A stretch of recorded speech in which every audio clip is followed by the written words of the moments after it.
Бір-бірімізге қарап күлімдейік. Арамызда көршілерімізге бүгінгі күнімізді жақсы көңіл күймен бастауымыз керек. Енді отырмайсыздар, ортаға шығып, мына тәжді алыңыздар. Өз-өзіңізге ұнайтын дәрі. Қызыл, көк түсті тәжді аламыз.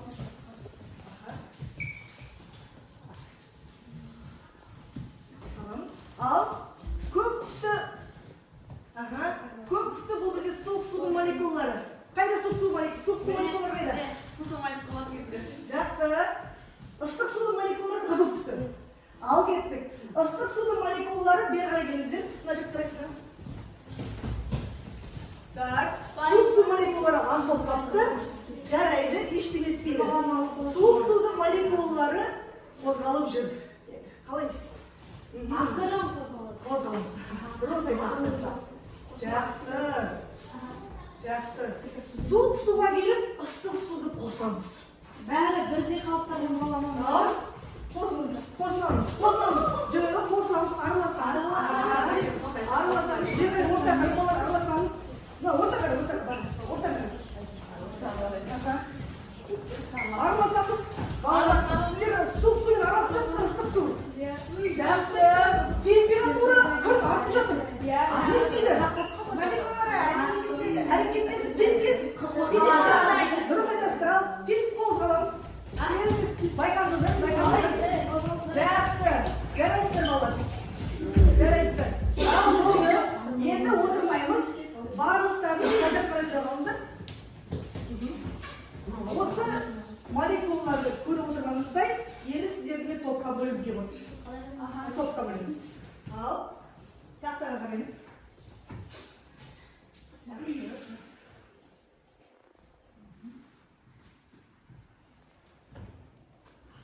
Көрініп тұр ма?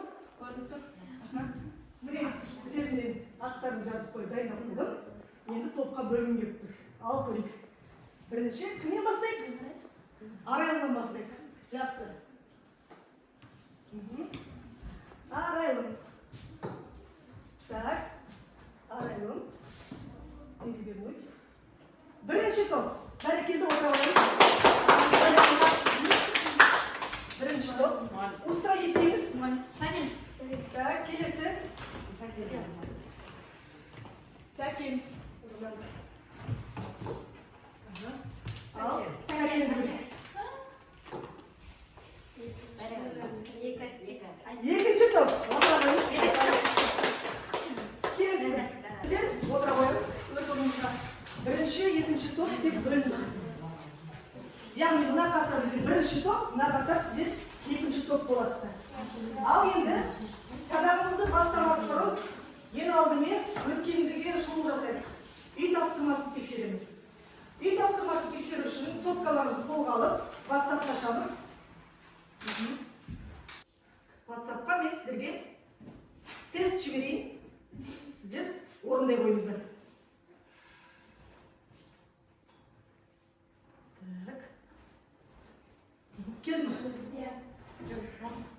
Орындай береміз.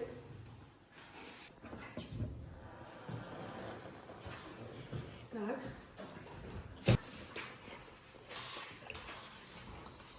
Тест тапсырмалары 5 сұрақтан тұрады. Ал дәптерді ашамыз. Бүгінгі күн жазамыз. Кім болды дәптерді ашып бүгінгі күн жазып, тест дейсінде өз балын жазып қоясың. Жарайсыздар, молодец. Ал жазып қойыңыздар. Дәптерге бүгінгі күн жазамыз. Тест тапсырмасы нешеу дұрыс болды? Барлығы дұрыс болды. Так. Бүгінгі жазамыз, тест деп жазамыз. Мысалы, 5-тің 5-і дұрыс болса, онда бұлай болып қоясыздар. Ал енді кезекті мен сіздерге түсіндіріп өтейін. Бүгінгі сабақты мен сіздерді бағалаймын смайлик көмегімен. Яғни, кім қалай жауап береді, сұрақтарға кім қалай қатысады, соның дәптеріне бір-бір смайликтен жабыстырылып отырады. Яғни, сабақты біз аяқтаған кезде, жаңа смайликті санау арқылы бағалаймыз. Жақсы? Яғни, бұл жерде бізде өте керемет, өте жақсы, жарайсыз дегендермен жазылады. Так. Жақсы, келесі. Енді мен сіздердің бұл үй тапсырмасын, тест тапсырмасымен ғана шектелмеймін. Мен сіздерге тәжірибе көрсетемін. Сол тәжірибеге сіздер неліктен олай ағатынын айтуларыңыз керек. Так, сіздерге мына қызыл түсті. Так, мынаны бұқтырып қойшы, қойсап тұршы. Так, көріп отырсыздар, бірінші топ сіздерге бұл сұрақ. Так, неліктен сұйық осылай ағады? Қысым түскен арқылы. Жарайсың, тағы ойланамыз. Аха, қысым. Қатты болды. Арқасы, яғни қатты қысқасы артады дейсің, жақсы. Қысым биіктікке тәуелді болады. Мына жерде бізде биіктікке тәуелді болып тұр ма? Жоқ, төмен. Яғни, кімнің заңы орындалып тұр? Ньютон. Қалай? Паскаль заңы. Яғни, сұйықтарға берілген қысым барлық бағытқа дұрыс шашырайды, бірдей тарайды. Бірдей тарайды. Бірдей тарайды, не қысым не? Қысым берілді, бірдей неседі? Тарады. Және де ол оның тығыздығына тәуелді болады ма? Жақсы, я. Келесі, екінші. Аха, маған бір ғана айтымын көпшіш. Сіздер. Так, міне, ыдысқа сұйық құйылған. Сіздер қазір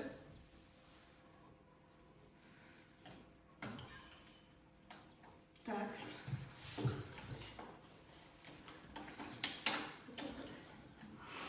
Аха. Неліктен ағу жылдамдығы, ағу қашықтығы әртүрлі. Себебі мұғалім биіктікке тәуелді. Және де мұғалім және де бірдей айтқалы. Өте жарайсың. Газ көлемі азайған сайын қысым төменге қарай арта түседі ма? Жақсы, жарайсыздар. Биіктікке тәуелді. Жарайсыздар, молодцы. Ал Биіктігіне және оның тығыздығына тәуелді болады. Ал бірімізді шапырақтап қойып. Ендеше мен бұл жерде смайликпен бағалы болып кетпейін. Так, бізде бұл топта, бірінші топта өте жақсы жауап берген кім? Так, сен бірінші топсына баға. Бірінші топлама. Екінші топ, е? Екінші. Так, кім тарт? Сәкен. Жарайсыз. И және де Айзада. Так, мына жаққа беріп қойып. Мынау сіздердің бүгінгі алған бағаларыңыз. Сіздерде кім жауап берді? Арайлым, және де Мерей. Жарайсың. Жақсы. Болды, е? Келісесіздер осымен? Ал, жарайды. Ал, енді бүгін балалар сабағымызды жалғастырайық. Алдарыңызда сіздерде екі ыдыс тұр. Осы ыдыстың айырмашылығы неде көресіздер? Ал, Біз шелекке құм, су және басқа да заттарды құя аламыз, және де ол оны ұстайды, оны тіпті сақтап қоюға да болады. Ал шәйнекке біз суды қайнатамыз, тек қана сұйықтарды ғана құя аламыз. жарайсың. Жақсы. Ал, Арайлым. Бұл эксперименттің айырмашылығы түтікшесінде еді. Өйткені шелекте екі түтікше бар, ал осы шелекте бір-ақ түтікшесі бар. Жақсы. Және де Пішіндері әртүрлі дедіңіздер. Пішіндері әртүрлі және екеуінің металлы әртүрлі, біреуі материал әртүрлі, біреуі құрамы. Және де мына жерде пішіні әртүрлі болғанмен ішіндегі бірдей көлемді сұйықтықты қойса, ондай құйса, ол жердегі көлемі өзгермейді, тек пішіні ғана әртүрлі болады. Өте жақсы бұл сұйықтың қасиеті, е? Жарайсың. Тағы Сәкен қосасыз ба? Міне екі айырмашылық. Шәйнек және шелек. Шелекте резинеден жасалған қайнатуға болады. Шелекте де қайнатуға болады. Мына жер басқа металл болса да. Е, болады ғой? Мұғалім резинеден жасалған қайнатушы. Ал шәйнек пластикті. Жақсы балалар, жақсы. Енді қараңыздар. Сіздердің нелерін тыңдадым, жауаптарыңызды өзімнің жауабымды айтайын. Бүгін біздің қойған себебім тақырыбымызды ашу мақсатында қойылған. Енді біз күнделікті өмірде, және Арайлым айтқандай, екі түтікшеден тұрады деп айтып отыр. Яғни біз суды құямыз.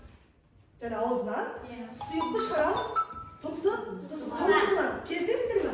Шелекте қалай, олай емес қой. Шелек даласында бір кетіп құя салуға болады. яғни өмірде біз қатынас ыдыстар дегенмен көптеп кездеседі екенбіз. Бүгінгі сабағымыздың тақырыбы қатынас ыдыстар. Дәптерімізді ашып күн жазып қойыңыздар. Дәптерге тақырып қойыңыздар. Қатынас ыдыстар.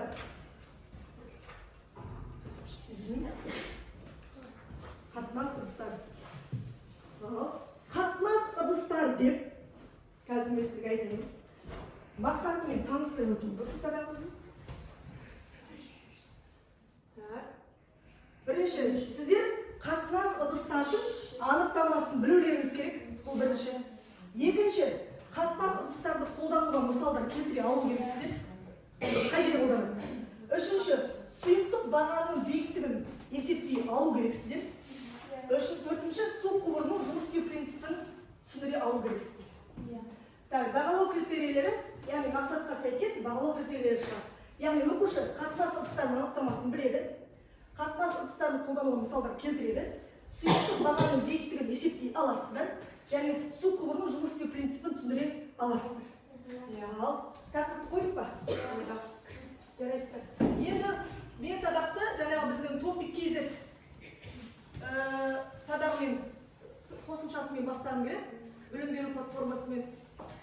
Яғни біз қатынас ыдыстар деп міне сол ыдысымыз бір емес, екі немесе үш түтіктен тұратын ыдысты қатынас ыдыс деп атаймыз.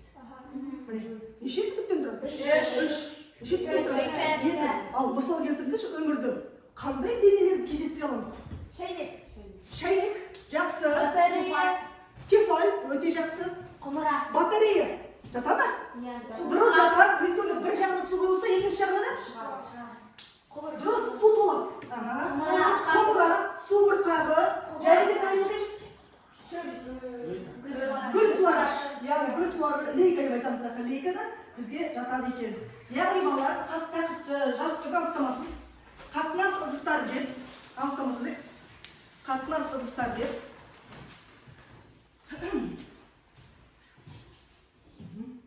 Түбі, яғни ыдыстың түбі ортақ болатын. Ыдыстың түбі ортақ болатын. Ортақ болатын. Міне, ыдыстың түбі ортақ болатын. Екі немесе үш түтіктен тұратын ыдысты айтады екенбіз. Екі немесе үш түтіктен тұратын ыдысты айтамыз. Так.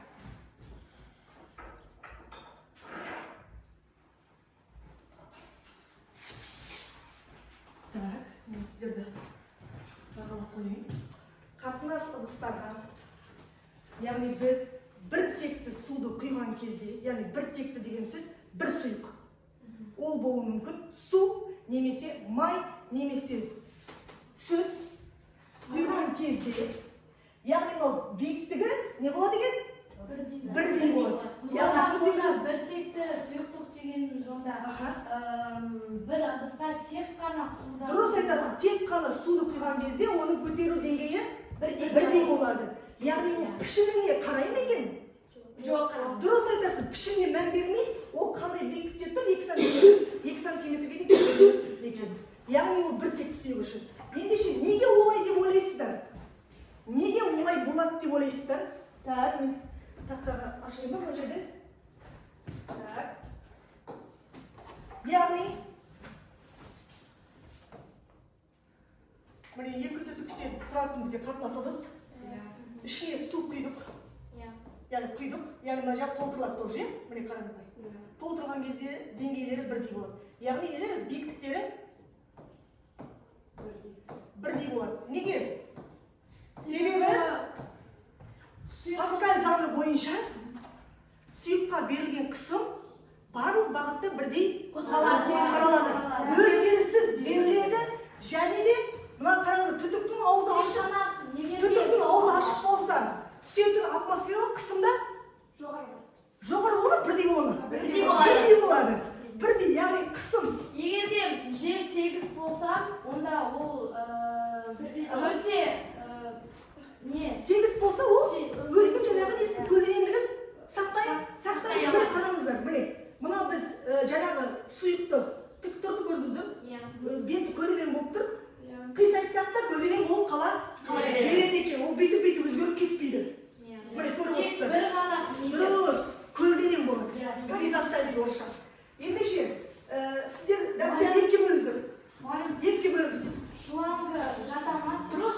шлангыны біз дұрыс айтасың, шланг жатады.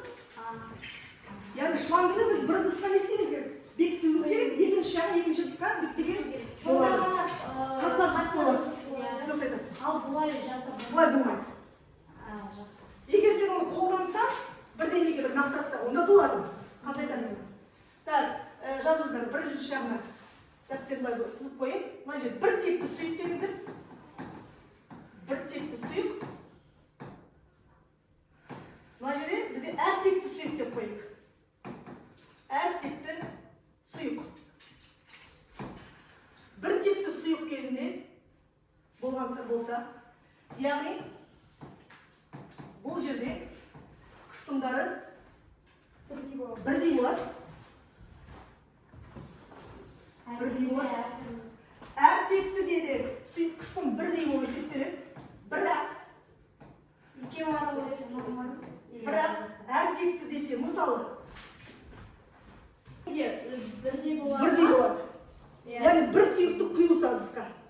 Ол су болуы мүмкін, мысалы. Көп жағдайда су болуы мүмкін.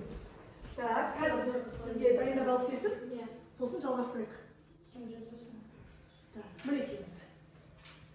Жаңа көрсеткен башқа бірақ жерге биіктіктері бірдей болады, қысымдары бірдей болады. Жақсы. Сұйықтық? Бірдей. Пожалуйста, биіктіктері бірдей, яғни қысымдары бірдей. Ал кеттік. Мұғалім, мынау екеуінің де немене көлем әртүрлі болса да, бірақ та бірдей болады. сонда да түзу болып тұр ғой, Иә, көлемдері қарамайды. Жаңа көрдіңіз ғой, пішінге қарамайды. Пішінге қарамайды. Әр текті сұйық болса, қысымдары бірдей болғанда, жаңағы ыдыстың түбіне түсіретін қысымдар бірдей болғанда, бірақ көлем емес, көлем туалет емес. Сұйықтардың бірдейлігі, Дұрыс, тепе-теңдігі биіктігі әртүрлі болады екен. Так, ал жазыңыздар. P1-тен P2. Ендеше, қандай сұйықты аламыз? Сумен нені аламыз? Өмірде көп кездеседі. Глицерин, жақсы. Және де керосин сумен. Май, дұрыс айтасыңдар, көп жағдайда кездесетін, дұрыс айтасың. Ал енді қараңыздар, сол бірінші сұйықтың тығыздығы көбейтеміз, ρGH бірінші. Тең болады. Екінші сұйықтың тығыздығымен G көбейтеміз H2. Осы жерде G мен G қысқарып кетеді. Қалады. Ро бірінші көбейтеміз H бірінші тең. Ро екінші көбейтеміз H екінші. Сөйтіп, дұрыс, әртекті. Бұл әртекті. Сөйтіп, ро бірдің ро екіге қатынасы тең болады H2-ның H1-ге қатынасына. Міне. Ал сосын қатынасты түсіндіріп өтейін. Неғұрлым? Жазасыздар ма? Жазбаңыздар онда. Сұйықты мен құйдым. Міне. Биіктіктері бірдей ма? Қараңыздар, бірдей емес па? Немен не араласқан? Иә, балалар, ал. Май мен су. Май мен су. Аға, май мен су. Әртекті сұйықтықтар араласпағанмен бәрібірде бірдей көлемде неде? Биіктікте негізі тұрмайды. Балалар, бір текті болмайды. Себебі, айтып тастайын. Тығыздығы неғұрлым жоғары, соғұрлым ол төмен орналасады.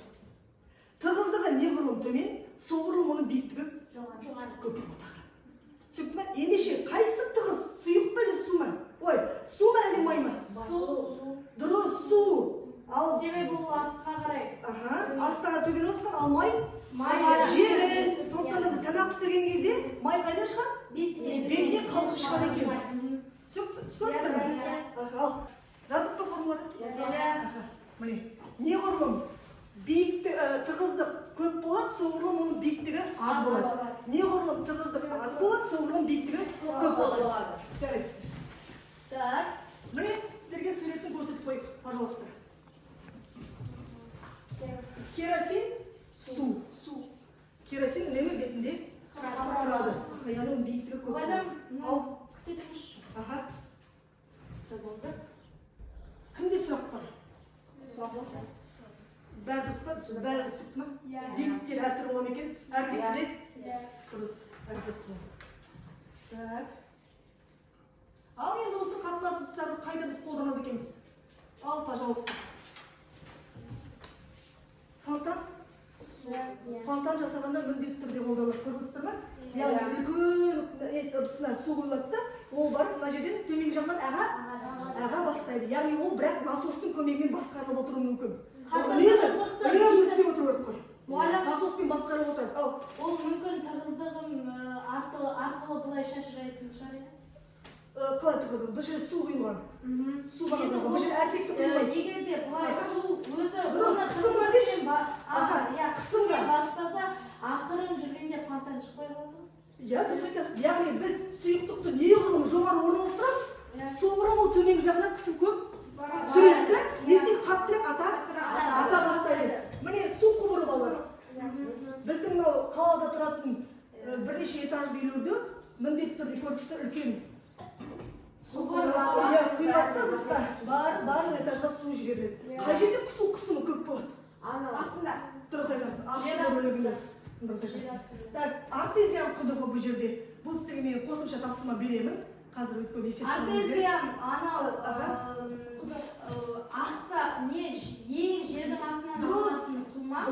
Және де оны жатса өзінен өзі аға беретін табиғи. Табиғи суды алатын жерді айтамыз. Жұптық жұмысқа мынадай тапсырма беріледі.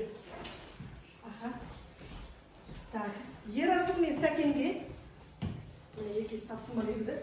Сіздер осыған дайын болыңыздар. Так. Сіздерге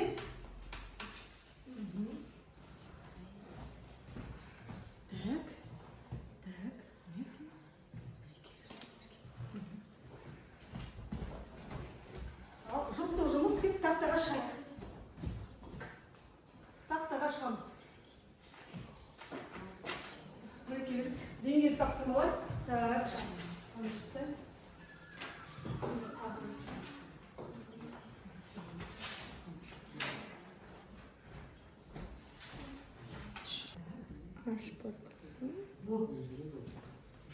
Соны ойланыстырғанда бірге келеміз. Жұптасып.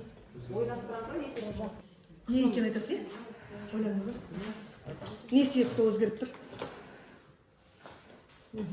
Хабаршы болса байқаймыз.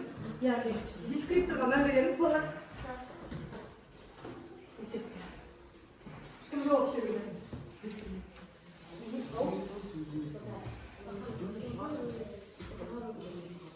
Білмедім, сіз өзі білуіңіз керек. Жаңа ғана мысалға келтірдік. Так. Сіздерде әртекті ме, біртекті ме? Әртекті. Жақсы формуласы бар. Берілген жазбай қойыңыздар, бірден шығару. Қандай формула қолданасыздар бүгін өткен?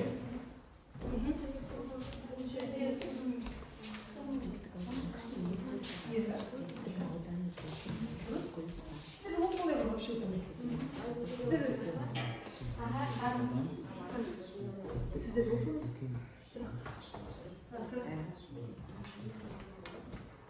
Ал, дайынсыздар ма? Кім айтады? Жақсы. Тек орындар ауысқан, H1 мен H2 орындар ауысқансыздар. Кері пропорционал. Ал, жауап бере қойыңыздар. Ал, айта қойыңыз.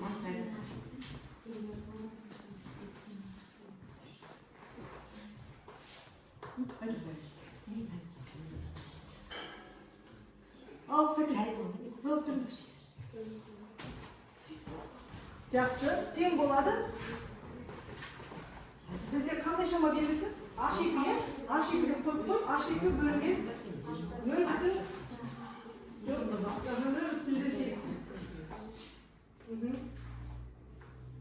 Так, мына жерде қатынас болғандықтан сіздерде қатынас болу керек. Біргелік. Бөлінді ме? Бөлінді қойыңыздар. 0,8 жазамыз. Ол қалды бар ма? Ал бұл.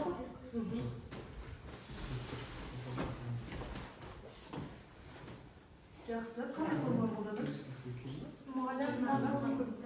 Қандай форма қолданыр? Егер су. Сіздер жаңағын айттыңыздар ғана. Тағы да не бар? Гравитация дейміз. Дұрыс, бітті. Міне, болды. Роны қайда табылуы болады? Судың тығыздығы неше кетеді? Дұрыс. Дайынбыз ба? Все, давайте балалар қоңырау соғылады қазір кішкене қалды. Айтамыз, кімнен ұяламыз? Без, вот, күшті болып тұр мына жерде. Бет қалды дейсіз? Иә, бет, дұрыс, беті. Жоқ, беті.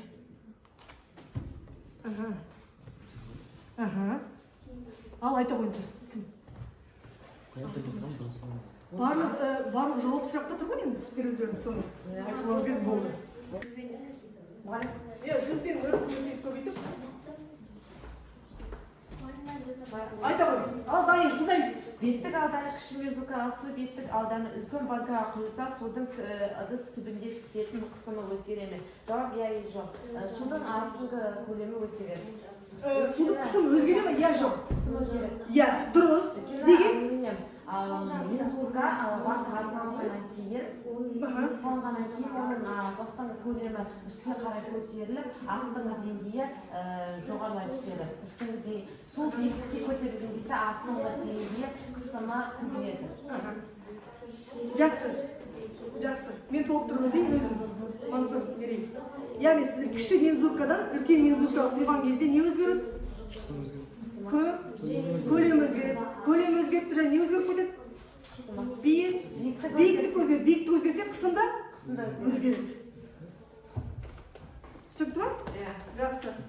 Так, ал сіздер дайын ба? Тез. Сәкен. Ал айта қой. Қарықтық жүзде тығыздығы жоғарғы сүйірсі орналасқан. Сол жағында. Өйткені оң жағында тығыздығы аз және Тығыздық аз болғандықтан ол биіктікке қарай жоғары көтеріледі. Өте жақсы. Жарайсыздар. Сәкен, молодец. Молодец. Өте жақсы. Так, ал кім айта қой? Ерасыл. Ал. Үшінші ыдыстарды жетімге дейін толтыруға бола ма? Жауабы екінші болады. Өйткені оның пробиркасы екіншіндей. Молодец. Бәрекелді. Ерасыл, рахмет саған. Не деп тұрғанда? Так, молодец. Бұл екіншісінде ғана толтыру, не? Жақсы. Ал, қыздар, сіздерде ше? Сен араңызда ақа. Жылыз ашекілді табу үшіңіз. 1,25-ке. Ой, так, мынаны жағын көмейте ашеке бөлісіп келсе ше. 6,4.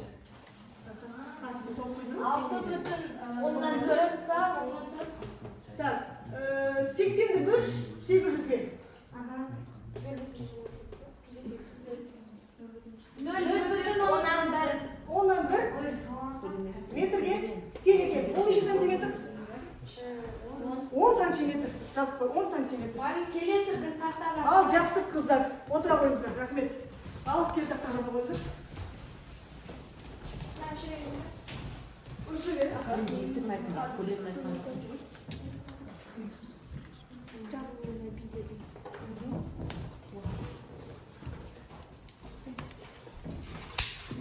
Так, 200 мың болып тұр, е? Арай, 200 килопаскаль деп жазуға болады. Алпыстай, нөлдер алпыстай. Аха. 200 алпыстайсың? Ал, жаза қой сразу, кім жауабын? Неге жаза қой? Анау. Так, сұрақ кішкере ғана қойып болды. И екінші есептің жауабын Тексерейік мұғалім. Арай, жаза қойшы, тексерейік. Қандай шыққан заттың? Алып көрейік. Жауабы қалайша қойып мұғалім екіншісінің? 10 сантиметр. 10 сантиметр. Көрейік, 10 сантиметр. Это логично. Керосин и су. Керосин. Ал, баса қош. Тығыздығы және де. Міне. Жоқ Яғни, жарайды. біреу ғана. Біреу қате үстіңгі үсті қате болып тұр. Жарайды. Ал, келесі балалар, сіздерге мен топтық жұмыс негіз дайындағанды тезірек жазаға істеп қойыңыздар. Суретті толықтырыңыз. Бір сурет қана толықтырасыздар болды. Бір сурет қана. Өзіңіз білесіздер, біреу. керосин. керосин. Аха. Жақсы.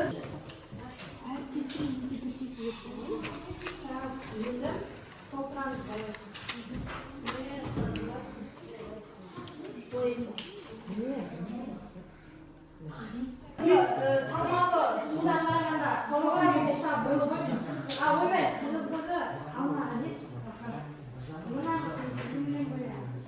Жақсы. Әдемі болды. Иә. Басқа түс болу керек.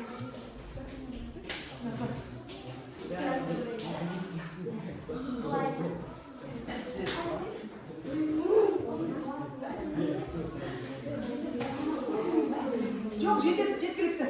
Маған жеткілікті. Сол месіге қандай сұйық? Әртекті сұйық.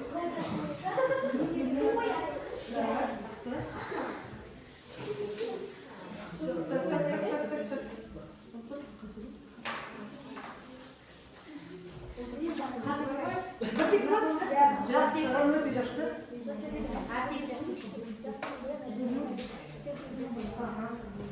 Бұл топтық жұмыс бірге істейміз дейсіз?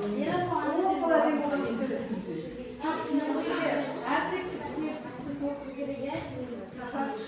жасыл басқа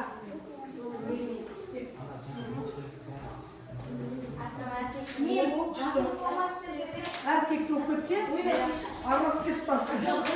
Аға. Во, кішкене, вот тұрыс енді. Тұрыс, молодцы. Молодцы.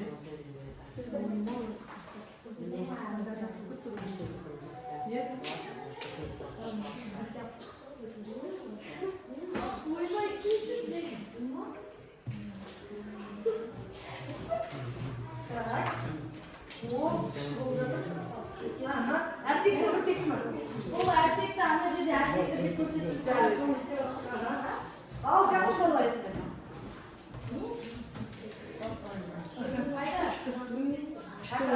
Қайсының тығыздығы жоғары?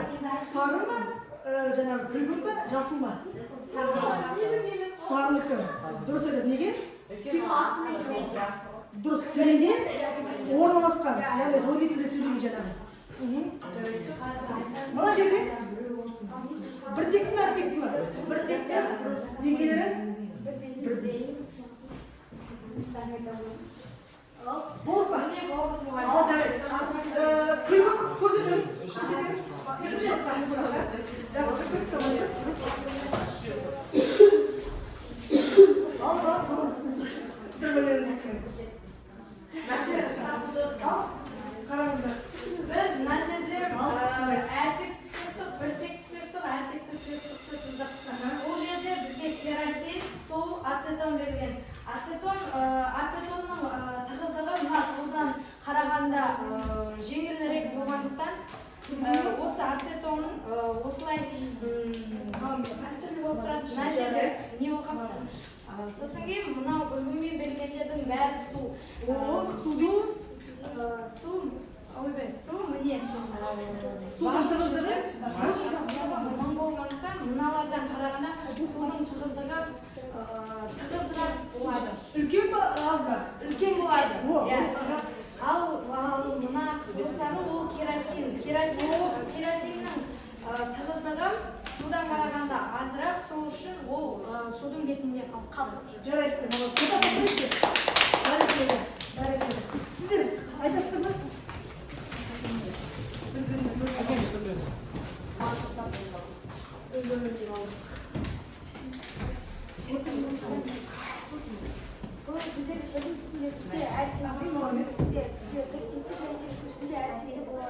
Осы бізде күлі ма марганец болады. Марганец судың бетінде тұрады. Жарайды. Одан кейін екіншісінде керосин. Керосин де ол судың бетінде қалқып тұрады. Себебі? Себебі ол Тығыздығы? Az. Дұрыс. Мінекей бұл қызыл сары бұл су. Ол су жердің астында міне осы айнап тұрады. Түбінде ма, Түбінде орналасқан. жарайсыздар, молодцы. Бәрекелді. Отыра қойыңыздар. Суретте кофе ыдысы көрсетілген, конструктор ыдыс жасау кезінде қандай қатер жүреді?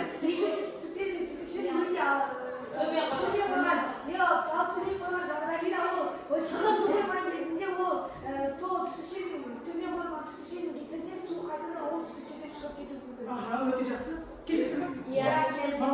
жақсы. Жақсы. Екінші топ сұрағым. Ас үйге орын арналған раковина бармыз ба? Раковинаның бұрылатын түтіктері не үшін иінді болады? Не үшін қисайған болады? Ал екі сұқтылайық. Не үшін қисайған болады? Аға, иә. Айта ғой. Айта берді. Яғни қатынас ыдыс бұл өзектері, иә? Яғни не істейді? Кімді қосып, кімді оқырады? Айтады. Себебі оның былай иілген формасына ішінде тығыздығы қатты су форма, су тығыздығы арқылы тез жүріледі. Жарайды, тез жүреді, дұрыс, тез ағады. Және де ауа нетеледі ме? Дұрыс айтасың, ауамен байланысты. Яғни, мына егер иілмеген болса, тура біздің септикқа барады да, естейміз біз сразу. Егер иілмеген болса, ал ол иілген сасық естімес деп тұр. Тұрас, аға, түсінікті ма? Ал, жақсы. Ал деді балар, егер тапсырма сіздерге фонтан моделін жасап келу, фонтан моделін жасап келу және оқып келу. Көптен көп рахмет барлықтарыңызға. Енді кері байланыс жасайық балар. Кері байланыс жасайық балар. Бүгін сабағына рефлексия жасайық. Ал кім жауап береді? Бірінші сұраққа. Мен қолымнан не келетінін білдім. Кім айтады? Ал кім өзі сабақта осы алған әсерлер айтады?